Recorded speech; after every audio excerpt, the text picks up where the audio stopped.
अस्सलामु अलैकुम वरहमतुल्लाहि वबरकातुहू।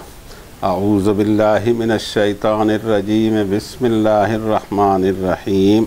या अय्युहल्लज़ीना आमनू ला तत्तख़िज़ुल्लज़ीना इत्तख़ज़ू दीनकुम हुज़ुवन व लअबन मिनल्लज़ीना ऊतुल किताब मिन क़ब्लिकुम वल कुफ़्फ़ार औलिया वत्तक़ुल्लाह इन कुन्तुम मुमिनीन।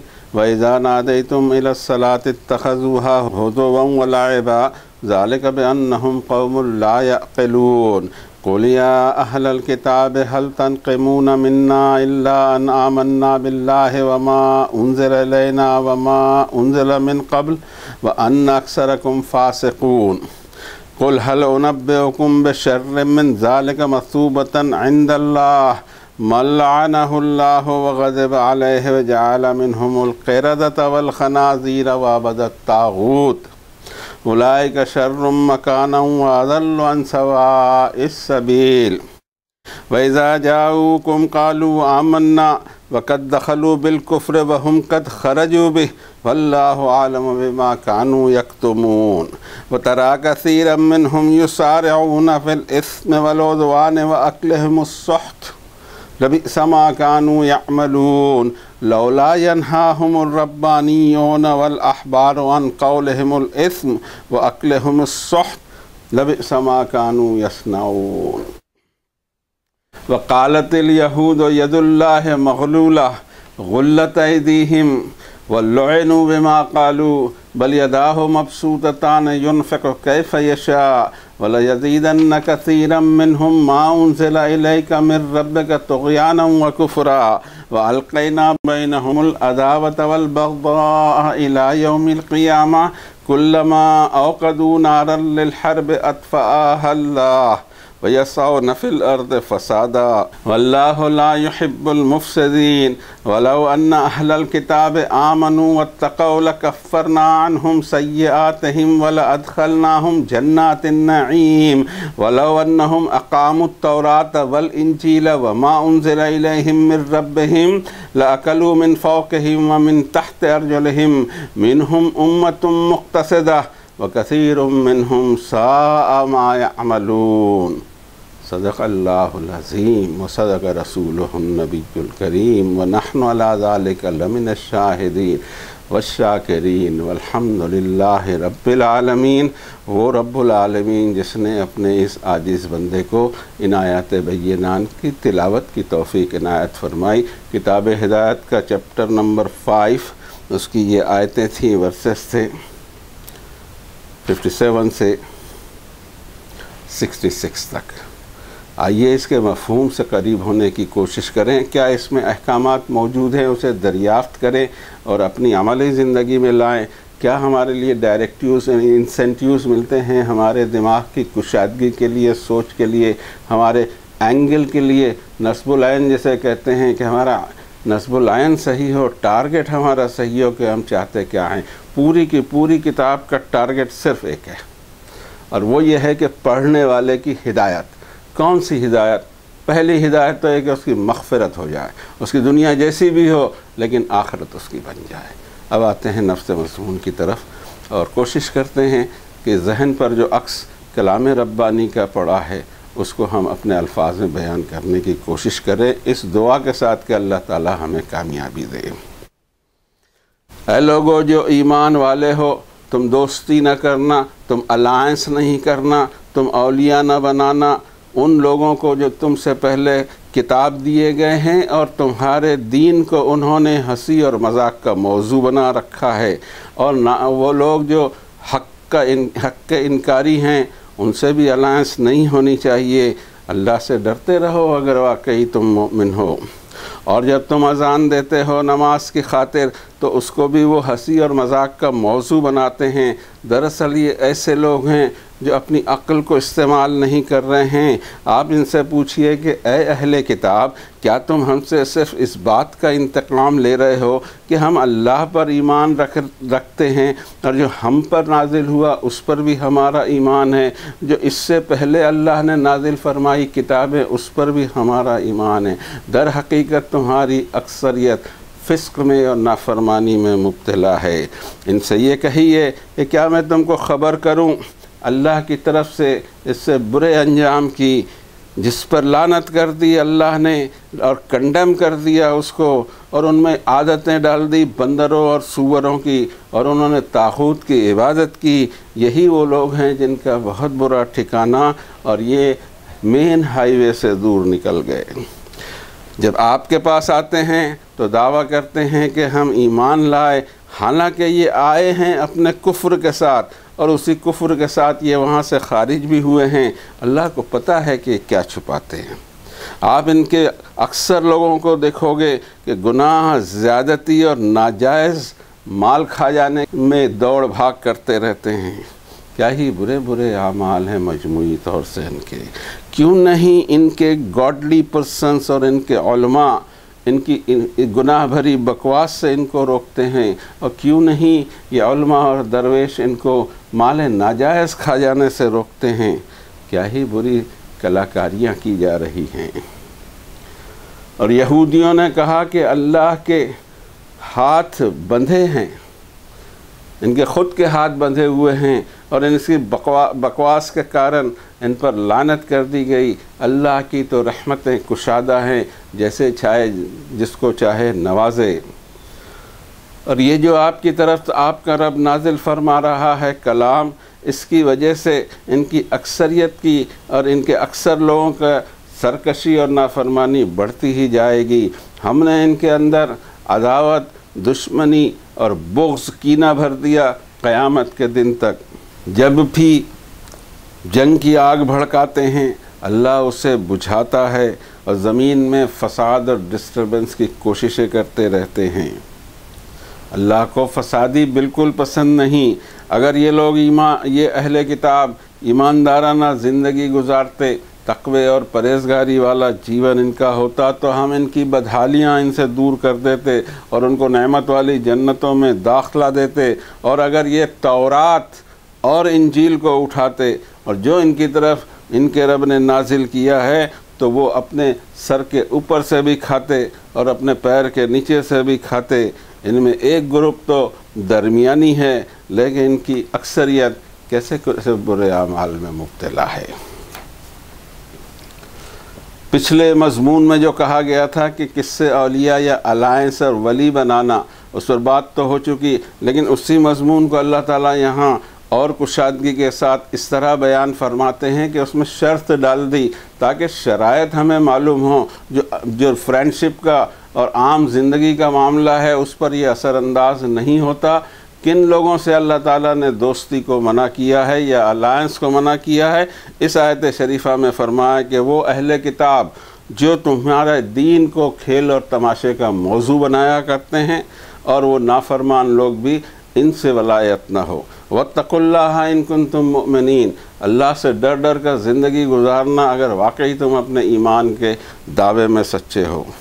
और फिर वो लोगों की एक हरकत ये भी कि जब तुम अज़ान देते हो नमाज की खातिर, तो उसको भी ये मौजू हंसी मजाक बनाते हैं, इसलिए कि ये ऐसी कौम है जो अपनी अक्ल और रीज़न को इस्तेमाल नहीं करती। इस चीज़ की तरफ हमें भी ख्याल करना होगा।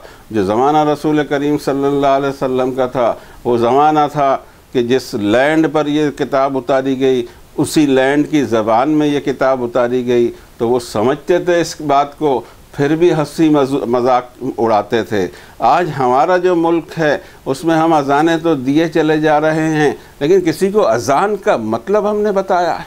जिस दिन लोगों को, आम लोगों को, मुस्लिम हो गैर मुस्लिम हो कुछ भी हो, जिस दिन अज़ान के माना समझ में आ जाएंगे उसका एहतराम करेंगे। और हमने ख़ुद देखा है कि जिन्होंने क्लासेस में अरबी सीखी है गैर मुस्लिमों ने, वो इन सारी चीज़ों को हमसे ज़्यादा कद्र करते हैं। अल्लाह अकबर कहता है मुअज़्ज़न, और उसके माना ये है कि the God almighty is the greatest. इसका कौन इनकार करेगा भाई मेरे। हम तो एक तो अल्फाज की बाजीगरी करते हैं, अल्लाह को अल्लाह ही के नाम से पुकारा जाए, उसके 99 नाम हैं, पता नहीं कहाँ से ये फ़िलासफ़ी आ गई है। 99 सिफ़तें हैं जो कुरान शरीफ का जिक्र किया गया।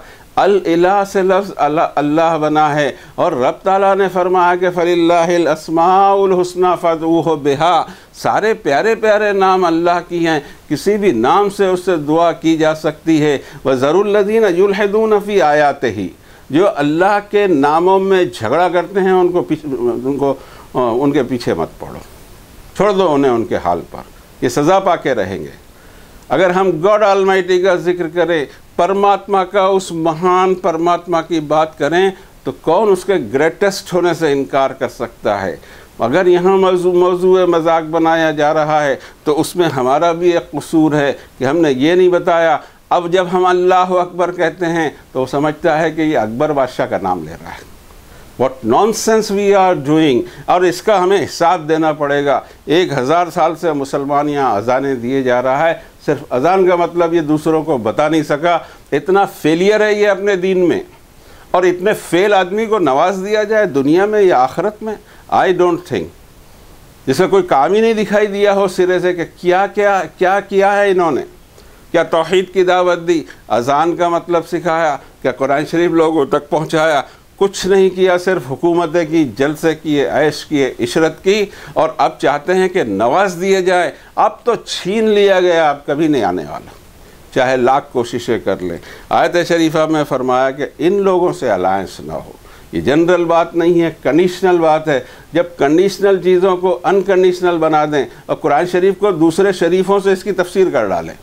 कुरान शरीफ का मामला ये है कि वो इतनी ज़्यादा प्योर किताब है कि किसी और चीज़ के साथ उसमें दाखिल होना ही गलत है। प्योर हार्ट के साथ में आदमी दाखिल हो तो उसको हिदायत मिलेगी कि करना क्या है। बाकी शरीफों में तो उन हिदायतों पर मुलम में चढ़ गए हैं कि हमें समझ में ही नहीं आता, ये दीन ही अब नहीं समझ में आ रहा। हमारे नौजवानों के लिए तो वो मुश्किल पैदा हुई कि इल्हाद की शक्ल निकल आई है कि दीन पर उनका विश्वास डगमगा गया है। और इसकी वजह यह है कि हमने कुरान शरीफ पर बहुत सारे शरीफ लिख डाले, इनकी ज़रूरत ही नहीं थी। एक छोटी सी किताब अल्लाह ने नाजिल की, क्या हमारा बिगड़ जाता कि हम डायरेक्टली उससे अपना कनेक्शन लगा लेते। अगली आयत शरीफा में अल्लाह ने फरमाया, ए नबी सल्लल्लाहु अलैहि वसल्लम, इनको पूछो तो सही कि ए अहले किताब, हल तनक़िमूना मिन्ना अन आमन्ना इल्ला अन आमन्ना बिल्लाहि व मा उन्ज़िला इलैना व मा उन्ज़िला मिन क़ब्ल। क्या हमसे इसलिए दुश्मनी की जा रही है कि अल्लाह ने जो नाजिल किया हमारी तरफ उस पर तो हमारा ईमान है, हमसे पहले जितनी किताबें अल्लाह ने नाजिल की होंगी उन पर भी हमारा ईमान है। हकीकत यह है कि अक्सरियत तुम्हारी किताब से ही हटी हुई है, किताब के साथ फासिकाना रवैया है उनका। तुमको तुम्हारी किताब अगर मालूम हो तो तुम कद्र करो इस किताब की भी, लेकिन तुम्हारे पास भी फ़िक़ह के मसाइल हैं, अल्लाह का कलाम गायब है। फिर अगली आयत शरीफा में अल्लाह ताला ने फरमाया कि इनको ख़बर दो है नबी सल्लल्लाहु अलैहि वसल्लम, कुल हल उनब्बिउकुम बिशर्रिम मिन ज़ालिका मसूबतन इंदल्लाह।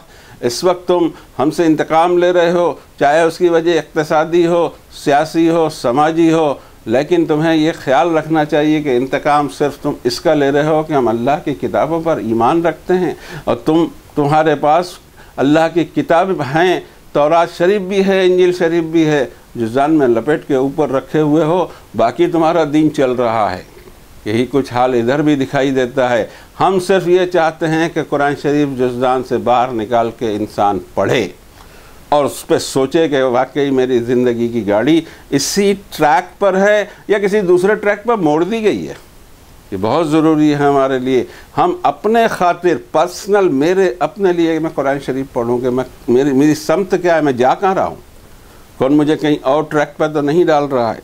यहाँ अल्लाह ताला ने नबी करीम सल्लल्लाहु अलैहि वसल्लम के ज़रिए उनके सामने एक सवाल पेश किया कि इससे ज़्यादा बुरा अंजाम की तुम्हें ख़बर दूँ, और वो अंजाम ये है कि हरकतों की वजह से अल्लाह ने लानत की और अल्लाह गज़बनाक हुआ, कंडेमनेशन उन पर अपना नाजिल कर दिया और उनकी खसलतें बना दी बंदर जैसी और सूअरों जैसी, और उन्होंने तागूत की इबादत कर डाली।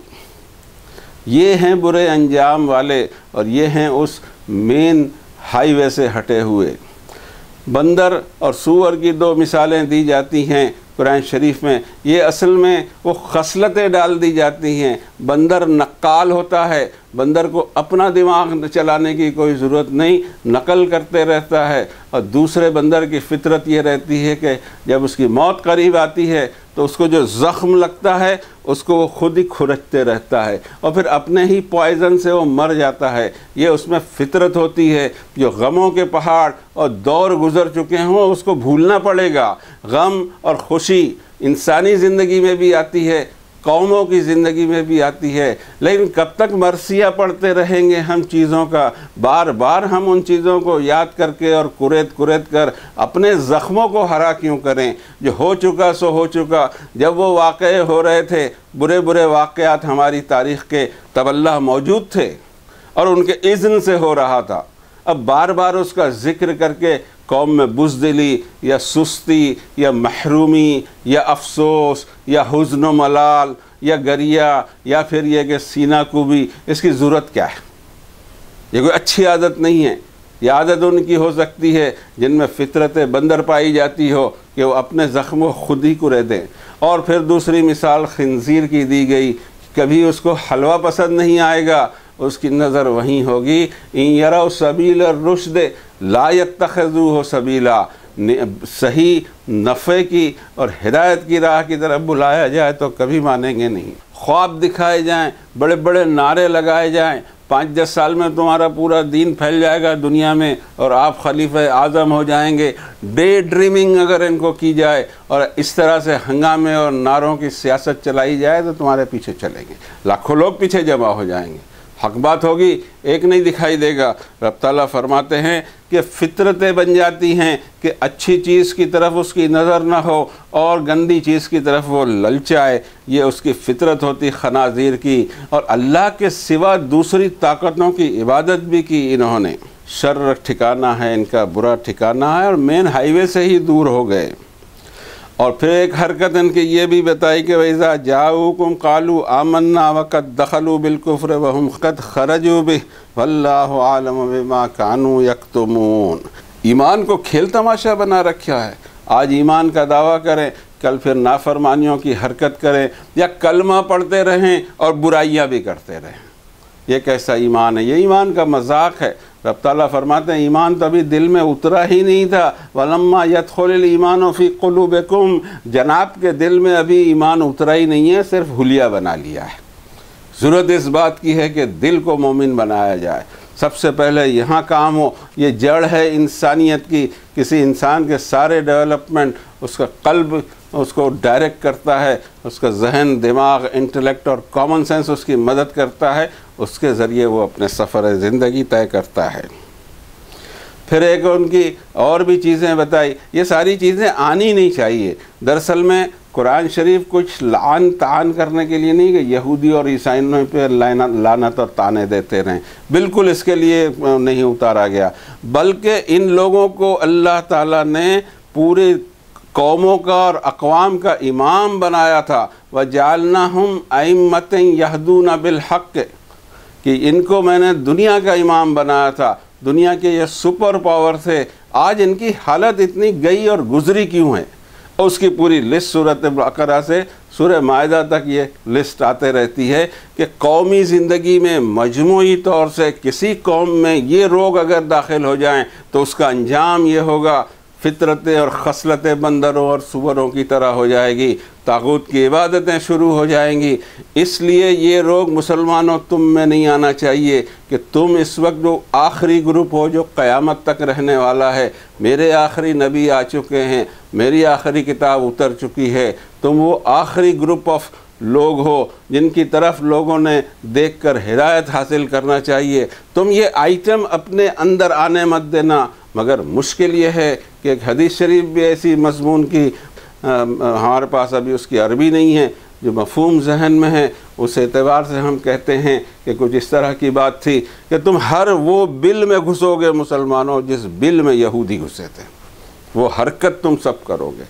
इसके लिए ये चेक लगाए गए थे। ये चेक कुरान शरीफ हमेशा से मौजूद है, लेकिन हमें किसी ने कुरान शरीफ से दूर कर दिया है। इसको ढूंढना होगा कि कौन शख्स है जो कुरान शरीफ से हमको दूर करता है। 14 उलूम की शर्त लगाता है, फला शर्त लगाता है, ये शर्त लगाता है, किसी काफिर को पढ़ने नहीं देता। किसी काफिर को हाथ नहीं लगाने देता। ये कौन है जो अल्लाह की किताब के ऊपर बैठकर लोगों को रास्ता रोक रहा है? ये ढूंढना होगा, वरना हिदायत ने मिलना नहीं है। लाख इलाज कर लीजिए, 300-500 साल से इलाज हो रहे हैं और हर इलाज मर्ज़ को बढ़ाता है, कभी मर्ज़ हमारा घटा हुआ नहीं है। आज जो पोजीशन है उसके लिए ज़रूरी है कि यहूदियों का मुताला कुरान शरीफ की रोशनी में करके अपने अंदर वो रोग नहीं आने देना। एक तो हमारे अपने अंदर ना आए, दूसरे हमारे ख़ानदान में ना आए, तीसरे हमारी सोसाइटी में ना आए, चौथे हमारे कबीले या ग्रुप में नहीं आए, पांचवे हमारे नेशन में नहीं आए। ये उसकी ग्रेजुएशन है। हमारा काम कहाँ से शुरू होता है? नेशन के अंदर तब्दीली आनी चाहिए। अरे नेशन में तब्दीली आ जाएगी जब अल्लाह ने लाना है तो काहे को इतनी फ़िक्र करता है? तो अपने अंदर तो तब्दीली ला ले, अपने घर बार में तो तब्दीली ला ले। सारी मेहनतें बाहर हैं, जो लोग मेहनत करते हैं अल्लाह ताला उनके कबूल करे, लेकिन उनके घर के हाल देखो तो अजीब लगते हैं। खुद घर में ही नहीं है, घर की इस्लाह नहीं कर रहे हैं। जबकि या अय्युहल्लज़ीना आमनू क़ू अनफुसकुम व अहलीकुम नारा, ये फ़र्ज़ है हम पर कि अपने आप को भी जहन्नम की आग से बचाने की कोशिश करें। या अय्युहल्लज़ीना आमनू से कहा जा रहा है कि ये न समझा जाए अब्दुल गफ़ूर कि तू एक्सेस नहीं रखता जहन्नम पर, तू अपने आप को जहन्नम से बचा और तेरे बाल बच्चों को जहन्नम से बचा। पहला काम तो बाल बच्चों से ही होना चाहिए। रब ताला ने रसूल करीम सल्लल्लाहु अलैहि वसल्लम की बेइज्जत फरमाई और कुरान शरीफ का नुज़ूल भी सेम उसी सेकंड में जारी कर दिया, इक़रा बिस्मि रब्बिकल्लज़ी खलक़। और उसके बाद कुछ दिनों के बाद, कुछ अरसे के बाद में आयत शरीफा आती है, व अंज़िर अशीरतकल अक़रबीन, आप अपने करीबी रिश्तेदारों को वार्निंग दो। और फिर उसके लगभग 3 साल के बाद में ये हुक्म नाजिल होता है कि कुम फ़अंज़िर, आप ओपनली दावत दीजिए। हमारा ये काम नहीं है। हमारा काम ये है कि बाहर के सब काम करना है, दुनिया को बदल देना है, दुनिया को हिदायत दे देना है, दुनिया को सुधार देना है। घर तो है ही सुधरा हुआ, इसलिए कि मैं हूँ ना घर का। ये काफ़ी अफसोसनाक सूरत हाल है। जो कुरान शरीफ डायरेक्ट पढ़ते हैं, किसी और शरीफ के ज़रिए नहीं पढ़ते, उनको मालूम होता है कि सबसे पहली जिम्मेदारी उन पर उनके घर की आयत होती है। रब ताला फरमाते हैं कि इनकी अक्सरियत इन कामों में इन्वॉल्व दिखाई देती है। तरा कसीरम मिनहुम युसारिऊना फिल इस्म वल उद्वान व अक्लहिमुस्सुहत, माल नाजायज़ को कैसे किन किन फतावा के ज़रिए फेवर कर लिया जाए और खाए चले जाएं, इस्तेमाल करते जाएं। ज़मीनों पे कब्ज़े हों, हमारी जो ज़मीन नहीं उस पर कब्ज़े हों, सरकारी ज़मीनों पे कब्ज़े हों, दीन के नाम से हों, दीन की इबादत गाहें नाजायज़ ज़मीन पर बना दी जाए। सरकारी ज़मीन पे विदाउट परमिशन इबादतें हो रही हों और इमारतें बनाई जा रही हों। ये चीज़ों का कोई हिसाब हमें अल्लाह को नहीं देना होगा। मेरे नहीं समझ में आता कि हम नेक काम के लिए बुरा रास्ता कैसे इख्तियार करें। नेकी के लिए नेक रास्ता हो, हमारे पास नेक रिसोर्सेज नहीं हैं तो बुरे रिसोर्सेज लाने की ज़रूरत नहीं, उतना हम कम करेंगे। जो हमारी कैपेसिटी है उतना ही करेंगे। ला युकल्लिफुल्लाहु नफ्सन इल्ला उस्आहा, कैपेसिटी से ज़्यादा किसी को कोई सवाल और ज़िम्मेदारी है ही नहीं। फरमाते हैं रब ताला के इनकी अक्सरियत गुनाह और ज़्यादती और नाजायज़ माल को अपना कर लेने पर खर्च होते रहती है। कैसे बुरे अमाल कौमी तौर पर हो रहे हैं, मजमूई तौर पर हो रहे हैं। और इसमें एक दोष बताया, वो दोष है लौला यनहाहुमुर रब्बानीयून वल अहबार अन कौलिहिमुल इस्म व अक्लिहिमुस्सुहत लबिअस मा कानू यसनाऊन। इनके रब्बानीयीन, ये टर्म है कुरान शरीफ की, खुसूसी टर्म है, जैसे हवारियीन की टर्म दी गई है हज़रत ईसा के साथियों को, इसी तरह यहूदियों में जो उलमा और दरवेश और जिनके कंधों पर अल्लाह ताला ने उस कौम की ज़िम्मेदारी दी थी, उनको फरमाया रब्बानीयीन। ये लफ्ज़ हर ज़बान में चलता है, रबाए या रब्बी या रिब्बी, ये 3-4 इसके शेड हैं। ये बोला जाता है सिर्फ़ और सिर्फ यहूदी उलमा के लिए। और देख रहे हैं वो दिखाई देते ही हैं माशरों में जहाँ यहूदियों की तादाद होती है। रब ताला फरमाते हैं इबादतों का तो चक्कर है, अखलाक को सुधारने की तरफ तवज्जो क्यों नहीं देते। लौला यनहाहुमुर रब्बानीयून वल अहबार, इनके गॉडली पर्सन्स और इनके उलमा, इनको ये गुनाह भरी बकवास और नाजायज़ माल को डकार जाना, इसके लिए रोकते नहीं, गुनाहों से रोकते नहीं। लबेसा मा कानू यसनाऊन, वो खुद ही जो कलाकारियाँ कर रहे हैं वो भी बहुत बुरी है। अगली आयत शरीफा में फरमाया वक़ालतिल यहूद यदुल्लाह मग़लूला, और यहूदियों का ये दावा कि अल्लाह के हाथ बंधे हुए हैं। गुल्लत ऐदीहिम वलुइनु बिमा क़ालू बल यदाहु मबसूततान युनफ़िक़ु कैफ़ यशा। वो कौमें जो फेल हो जाती हैं दुनिया की दौड़ में और उनको दिखाई देता है कि हमारी हर सोच, हमारी हर प्लानिंग, हमारी हर कोशिश, हमारे पसीने बहा दें हम, सैकड़ों हम शहीद हो जाएं, लेकिन उसके बावजूद रिज़ल्ट हमारे आते नहीं, और उसके बाद हमें दुनिया की आखिरी सफ़ में अल्लाह ताला ने फेंक दिया है। तो अब उनका जो गुस्सा है अपनी नाकामी पर नहीं, अपनी वजूहात नहीं देखते, बल्कि एक सोच डेवलप होती है कि अल्लाह ने हमको नवाजा नहीं, अल्लाह के हाथ बंधे हुए। यही कुछ आज हमारे दौर में पैदा हो रहा है। नई नस्लों में ये ख्याल परवरिश पा रहा है कि अल्लाह मुसलमानों के पीछे पड़ गया है। ये डायलॉग कुफ्र का डायलॉग है, जहन्नम में ले जाने के लिए काफ़ी है। अल्लाह को क्या ज़रूरत तुम्हारे पीछे पड़ जाए, अल्लाह ने तो तुमको ऐसा नवाजा था जैसा दूसरों को नवाजा नहीं, और इसके बाद अब जब गिराया है तो कसूर अल्लाह का है या तुम्हारा है। ये डेवलपमेंट उस वक्त होते हैं जब कौमें नाकाम हो जाती हैं। कौमें नाकाम क्यों होती हैं, इसकी वजूहात तलाश करना है तो कुरान शरीफ की तरफ आइए। कौम भले नाकाम हो जाए, मैं नाकाम इंशाअल्लाह ना हूँ। मेरी कोशिश ये रहे कि अगर यहाँ मेरी ज़िंदगी जैसे भी जाए मैं आखिरत में कामयाब हो जाऊँ, मैं सबसे आगे निकल जाऊँगा। अगर अल्लाह ने मेरी बख्शिश कर दी, मेरी मग़फ़िरत फरमा दी, मुझे जहन्नम से बचा लिया, तो मैं उस दौड़ के अंदर सबसे आगे मैं रहूँगा इंशाअल्लाह। फुल कामयाबी मुझे। वकाना इंदल्लाह फ़ौज़न अज़ीमा, एक आदमी की मग़फ़िरत अल्लाह के नज़दीक ज़बरदस्त कामयाबी है। और हम चाह रहे हैं कि इक़्तिदार की कुर्सी कामयाबी है, हम दुनिया के बादशाह बन जाएँ या हुक्मरान बन जाएँ या हमारी सल्तनत कायम हो जाए, ये हमारा टारगेट बन गया है। और ये टारगेट कभी ईमान वालों का नहीं रहना चाहिए। उन्होंने तो अपने आप को जहन्नम की आग से बचाने की फ़िक्र करना चाहिए। इसी तरह एक बड़ी सोसाइटी ऐसी तैयार हो जाए जिसमें हर फर्द को अपनी आखिरत की फ़िक्र हो, तो उसके अंजाम में अल्लाह ताला की नेमतों की बारिश होती है। ज़मीन के नीचे से भी हम पर है ना रिस्क अल्लाह ताला नाजिल फरमाते हैं, तैयार करते हैं। आसमान से भी रिस्क के दरवाज़े खोल देते हैं। और किफ़लैन में रहमत ही फरमाया, अगर मुसलमानों तुम ईमान पे कायम होंगे तो तुम्हारे लिए मैं मेरी रहमत को डबल हिस्सा दूंगा तुमको। आज एक हिस्सा भी क्यों नहीं मिल रहा है, ये काफ़ी सोचने की बात है। गुस्सा करने की बात नहीं है, महरूमियों पे शिकायत और रोने धोने की बात नहीं है, बल्कि महरूमी पर सुधर कर दोबारा एग्ज़ाम में अपीयर होने की कोशिश करनी चाहिए।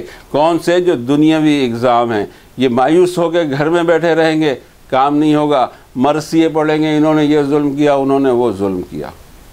अरे जब जुल्म हो रहे थे तब अल्लाह ताला को पता था नहीं था कि तुम्हारी अक्ल खुले, तुम्हारी आँख खुले, तुम सुधरो। उसी जगह फिर वो जुल्म का चक्कर, साजिशों का चक्कर। ये जहन हमारे मुंतशिर हैं, हमें राह नहीं मिल रही है कि हकीकत क्या है। यहीं पर इस आयत शरीफा में फरमाया रब ताला ने कि नाकाम कौमों में ये फितरत जाती है। उनको पता ही नहीं है कि अल्लाह ताला की रहमतें कुशादा हैं, जिस पर चाहे जैसे चाहे नाजिल करे। वलिल्लाहि खज़ाइनुस समावाति वल अर्द, अल्लाह के मिल्कियत में हैं आसमानों और ज़मीन के ख़जाने और सारे रिसोर्सेज। किसी को नवाज दे तो भी उसके फ़र्क नहीं पड़ता उसके ख़जाने में। उसके हाथ बंधे कैसे हैं, ये तो तुम्हारे हाथ बंध गए हैं।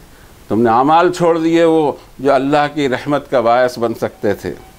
और रब ताला ने फरमाया कि इस तरह की बातें और इस तरह की बकवास की वजह से, और जो आप पर अल्लाह कलाम नाजिल फरमा रहे हैं, इसकी वजह से इनका ईमान सुधरना चाहिए, ऐसा नहीं होगा, बल्कि तुग़यान, सरकशी और नाफरमानी में मज़ीद आगे बढ़ेंगे।